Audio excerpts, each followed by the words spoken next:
Marilah kita semua berdoa dalam nama Bapa dan Putra dan Roh Kudus. Amin. Ya Tuhan, puji dan syukur kami boleh mendengarkan dan merenungkan firman-Mu. Semoga kami dapat menjalankan kehidupan kami sesuai dengan firman-Mu. Amin.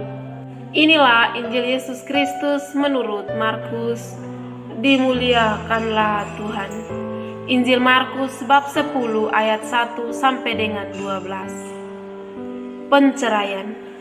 Dari situ Yesus berangkat ke daerah Yudea dan ke daerah seberang Sungai Yordan, dan di situ pun orang banyak datang mengerumuni Dia, dan seperti biasa Ia mengajar mereka pula.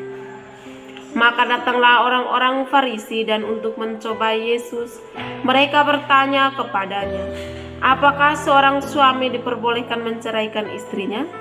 Tetapi jawabnya kepada mereka, apa perintah Musa kepada kamu? Jawab mereka, Musa memberi izin untuk menceraikan dengan membuat surat cerai. Lalu kata Yesus kepada mereka, justru karena ketegaran hati mula, maka Musa menuliskan perintah itu untuk kamu. Sebab pada awal dunia Allah menjadikan mereka laki-laki dan perempuan. Sebab itu laki-laki akan meninggalkan ayahnya dan ibunya dan bersatu dengan istrinya, sehingga keduanya itu menjadi satu daging. Demikianlah mereka bukan lagi dua, melainkan satu. Karena itu apa yang telah dipersatukan Allah tidak boleh diceraikan manusia. Ketika mereka sudah di rumah, murid-murid itu bertanya pula kepada Yesus tentang hal itu. Lalu katanya kepada mereka, barang siapa menceraikan istrinya, lalu kawin dengan perempuan lain, ia hidup dalam perzinahan terhadap istrinya itu. Dan jika si istri menceraikan suaminya dan kawin dengan laki-laki lain, ia berbuat zina. Demikianlah sabda Tuhan. Terpujilah Kristus. Saudara-saudariku yang terkasih dalam Kristus Tuhan, permenungan kita bertema semoga tetap setia. Saudara-saudariku yang terkasih dalam Kristus Tuhan, banyak orang yang menikah di gereja secara Katolik yang akhirnya juga melakukan penceraian. Ini sangat memprihatinkan, sebab prinsip perkawinan dalam gereja Katolik adalah monogami dan tak terceraikan. Pasangan suami istri seharusnya tetap setia dalam keadaan apapun, dalam untung dan malang, suka dan duka, sehat dan sakit, sampai maut memisahkan mereka. Bacaan Injil hari ini mengingatkan dan mengajak kita untuk kembali merenungkan tentang kesetiaan dalam perkawinan.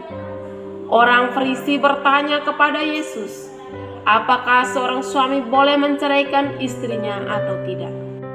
Pertanyaan ini dikemukakan tidak didasarkan pada keingintahuan yang murni, sebab mereka hanya ingin mencobai Yesus. Menanggapi pertanyaan tersebut sambil memberi penjelasan mengenai hukum Musa tentang penceraian, Yesus menegaskan bahwa sejak awal manusia diciptakan sebagai perempuan dan laki-laki, agar perempuan dan laki-laki itu meninggalkan ayah dan ibu mereka untuk bersatu sebagai suami istri.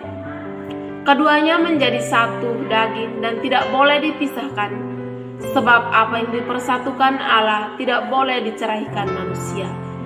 Inilah yang menjadi dasar perkawinan orang Katolik yang monogami dan tak terceraikan. Tidak ada alasan apapun untuk bercerai kecuali kematian. Karena itu, dalam gereja Katolik, penerimaan sakramen perkawinan selalu dipersiapkan dengan sebaik-baiknya.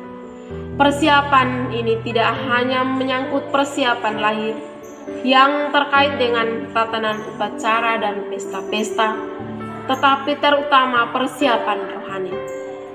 Karena sakramen merupakan sarana yang menguduskan dan menyelamatkan perkawinan, harus menjadi sarana yang membawa orang kepada Kristus dan keselamatan.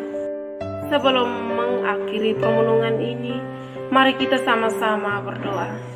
Ya Allah Bapa dalam kerajaan surga, puji dan syukur kami haturkan ke depan hadirat-Mu, karena atas berkat rahmat dan cinta-Mu, sehingga kami sudah mendengarkan firman-Mu dengan baik. Semua doa dan permohonan ini yang kami sampaikan kepadamu lewat perantaraan Kristus Tuhan kami. Amin. Dalam nama Bapa dan Putra dan Roh Kudus. Amin.